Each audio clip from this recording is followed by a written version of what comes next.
A dream play is an expressionist play by Swedish playwright August Strindberg, written in 1901 and first performed in Stockholm in April 1907. Considered one of Strindberg's most influential dramas and an early precursor to dramatic surrealism, it focuses on Agnes, the daughter of the Vedic god Indra.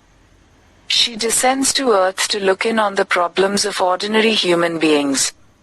Over the course of the play she meets about 40 characters, although the focus is on a select few, and each character is designed to represent a clear symbol or condition in humanity, such as the ongoing debate between religion and reason. As she experiences the lives of humans, the play explores what she learns about humanity as she returns to the realm she came from. Exploring themes of human unhappiness, the meaningless of life, materialism, class struggle, the paradox of human existence, and the value of shallow things compared to true substance in human eyes, a dream play, has been interpreted in many ways by critics and analysts since, and many consider it to have been influenced by Strindberg's mental state. It was written in the time when he was recovering from a near-psychotic episode. He has described it as among his most personal works. After its original premiere at the Swedish Theatre in 1907, it was directed by some of the most acclaimed directors in theatre during the 20th century. It was revived in London's National Theatre in 2005, with a new adaptation by Emma Ray following in 2011 at Oxford Playhouse. A dream play begins as Agnes, the daughter of Indra, descends to earth in the form of a beautiful woman to find the roots of humanity's discontent with their existence. Her journey is intended to reflect the story of Jesus, as she experiences the pain of being human. At first, she is hopeful that love and humanity will conquer all, but her experiences blunt her hopeful nature. The play features over 40 characters, but focuses on 3 men: an officer, an attorney, and a poet. The officer is the first to appear, a high-ranking military officer and trainer.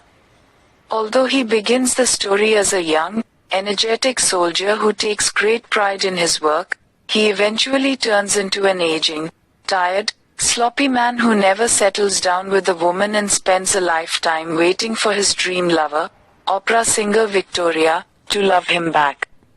He is full of self-pity and sees himself as the victim of a repetitive life that doesn't give him what he wants. He believes that romantic love will cure all his problems.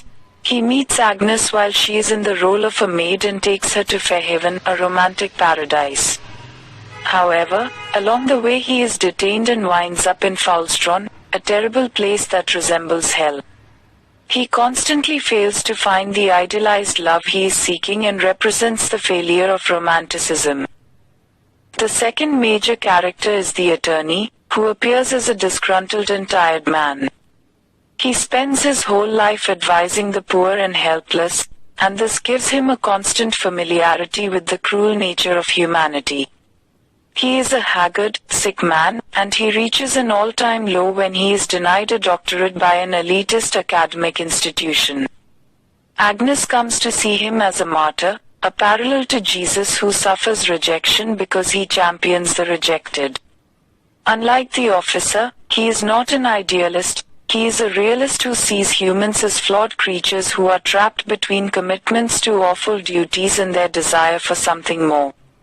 That something more often turns out to be carnal pleasures which result in recriminations. He meets Agnes and becomes close to her, and they eventually marry. He enlightens her on the awful nature of poverty, and of the conflicts of family life. When they have a child together, he is unfailingly devoted to his family despite his difficult life. The final major character is the poet, an offbeat visionary who is an outcast because of his bizarre behavior. In particular, he likes to bathe in mud to come down from the heights of lofty, poetic thought, and immerse himself in the nitty-gritty of life. When he's caked in mud, he's protected from the flies surrounding him. He is a cynical person who maintains a certain level of idealism, believing that life's injustices and hypocrisies aren't the fault of humanity but rather of the gods. Although he is stuck on earth as a human, he strives for spiritual reincarnation. Those around him tend to lose hope and abandon faith, but the poet believes that humanity's redemption will only come through suffering and death. The play ends with Agnes realizing that humanity must be looked upon with compassion. She realizes that humanity may harbor spiritual hopes, but they will always be held back by human existence. As she ascends back up to heaven, she throws her shoes into the fire to leave her human existence behind. August Strindberg was a noted naturalist playwright, novelist, poet, essayist, and painter. Known for his emotionally complex tragedies, he was a very prolific author, with his novel The Red Room being considered the first modern Swedish novel. He is known as the father of modern Swedish literature. Writing hundreds of plays, novels, and collections in his life, several endure to this day, including Master Olaf and the Father. A vocal advocate of naturalism, science, and socialism, and of such causes as women's suffrage, he is widely honored in Sweden, with his house now serving as a museum to his life.